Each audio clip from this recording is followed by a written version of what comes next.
Tonight, ABC News confirming that every major city police department in the country is now on heightened alert amid concerns of threats against synagogues and houses of worship. But Attorney General Merrick Garland telling President Biden today they're watching for any sign of a terror threat here at home.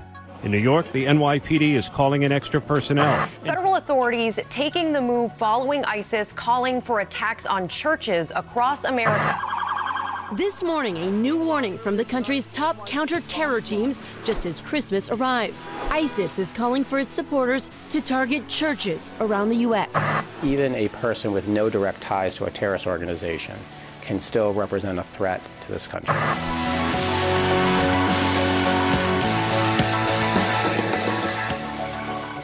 Welcome to Christian Warrior Training. My name is Keith. I'm here to let you know that churches in the United States need to elevate their security awareness to an understanding that we're at a high risk of attacks. We were at an elevated risk of attack. We're moving it up from yellow to orange. We have one more to go before we hit red, which is an imminent attack. We're not there yet, but we're getting pretty darn close. Now, this doesn't mean that you lock your church down and stand out front with an AR-15. To the contrary, you're going to keep your church open. There are some things that you need to do, and we'll discuss that here in a second, but I think it's important to talk about why churches in America are at a high risk of attack, why we're going from yellow to orange, and what that all means to you. Now, if you want to know more about the church security threat level system, head over to ChristianWarriorTraining.com. I got an article that explains the whole threat level matrix and what it means to churches and how you can implement it at your church. Also, if you want more information, if you want to get on our newsletter to find out all the latest information going on at churches in America when it comes to keeping them safe, then you got to head over to ChristianWarriorTraining.com, sign up. I do not charge anything for it. It's all free. I have free training over there for you as well, including how to find signs of terrorism around your church. Again, it's all free. All right, now let's get into how we got to an elevated alert posture. Last night, FBI Director Christopher Wray did an interview with Lester Holt, and I'll let you hear what he has to say first. Have you ever seen a threat environment quite like the one we're experiencing?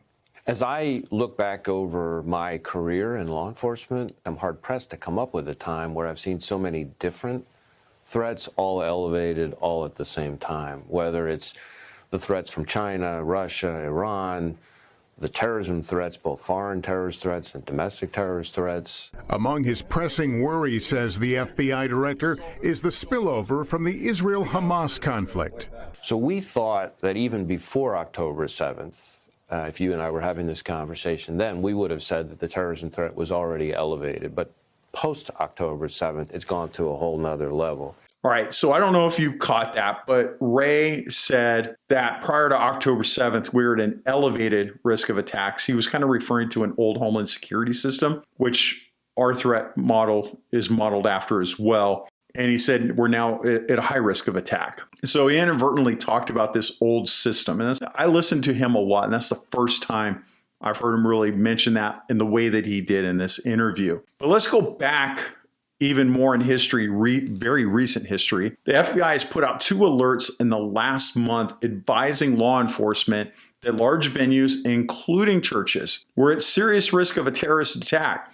Now, this was not conveyed to churches. It was only conveyed to police. Now, when I put that out in the newsletter, I had a number of cops reach out to me saying they had not been alerted yet, and they were looking for the memo that I had my hands on, which I gave to them and let them know what was up. Now, the other thing we need to worry about is several persons on the terror watch list have crossed the border, the southern border, and are unaccounted for. This includes one Afghan immigrant that belongs to a terrorist group.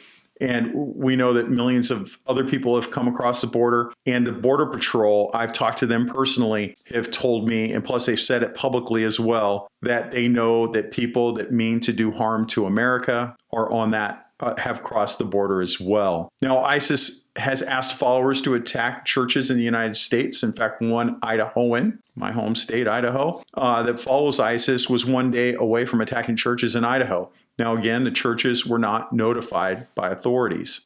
And the NYPD has stepped up checks in subways, which is another potential terrorist target. And the National Guard was deployed into the subway system to supplement law enforcement patrols. Now, the reason why National Guard was pulled out for that is because there are not enough cops. There are not enough people applying. Everybody is quitting because it is not a good, law enforcement's not a good place to be, which you can see my other videos where I talk about that. And when you see the National Guard supplementing law enforcement on the subways, you know something bad is about to happen. Now let's talk about what you should be doing under the church security threat level system level of orange. Now, there is not a lot that we're going to do outside of what we normally do. You should be collaborating with law enforcement in your area to ensure a visible security presence during your events and during worship services. You should communicate with them and let them know you would like them to come by and be seen because of what is occurring. Just because you're at a small church, like I was on the phone today to a friend, Mike Sterling, who you will see appears with me sometimes on Survival Dispatch. We had a conversation today. He is in a smaller church, and the discussion we had today, and I'm part of a big church. I think it's really, you can call it a mega church. We had a communication of same problems. Doesn't matter how big your church is or how small.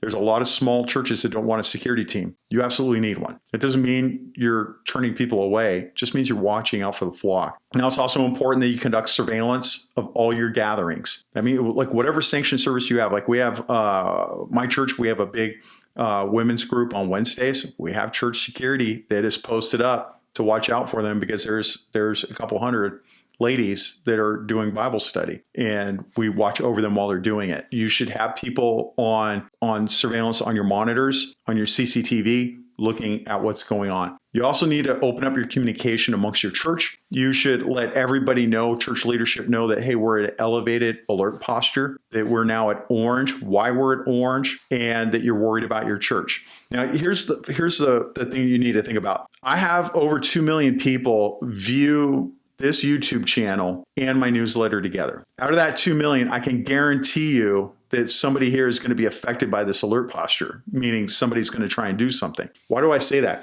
Because every time I do the crime breakdown every week over on the newsletter, somebody that was the victim of that crime, the victim church, will reach out to me to let me know, hey, that was my church. We didn't think it was going to be us. Everybody tells me we didn't think it was going to be us. But yet it is. It's almost every week. It's not every week, but it's dang near. So you need to open up communication to everybody in your church leadership team to let them know, let your church security team know that, hey, we're at a high alert level, high risk of attacks. And then my recommendation is that you talk to your congregation and you tell them that too. Now, a lot of people don't want to tell the congregation because they're afraid it will turn people away. To the contrary, I think it will embolden people to want to come and worship in the, to show that like, hey, you can't scare us. And now you have many more eyes looking out for you while you're worshiping. Now, look, you have to balance the need for heightened security with the everyday functioning and welcoming nature of our church environment. You have to make sure that congregants feel safe without feeling alienated. So find that balance. The most important thing is don't lock your church down. Keep it open. Let it go wide open. Just be alert and know that we're at a high risk of attack. That's it. You're just going to be more alert. The most important thing you can do to protect your church every day while you're working is to remember your ABCs. Always be caring.